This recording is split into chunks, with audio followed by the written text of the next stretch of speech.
Spectrum Mobile uses SIM cards for network connectivity, and a SIM lock activates when an incorrect PIN is entered multiple times. This is a security feature to prevent unauthorized access. When locked, you'll need a personal unlocking key, PUK code, to reset it.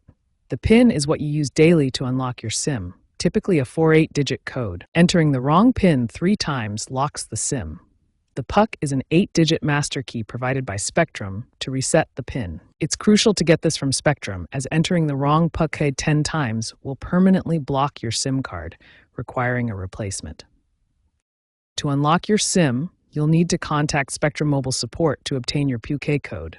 You can reach them through their app, AI chatbot, or by calling 1-833-267-6094. They will require verification, such as the last 4 digits of your SSN or billing address, to prevent fraud. Once you have the PUK, power off your device, insert the SIM card, and power it back on. When prompted, enter the PUK code. You'll then be asked to set a new PIN. A default PIN like 0000 or 1234 is common, but choose something secure. Unlocks are typically successful if you follow the official steps, but incorrect information can lead to SIM replacement fees. Avoid using third-party unlock services, as they can void your warranty and compromise your data.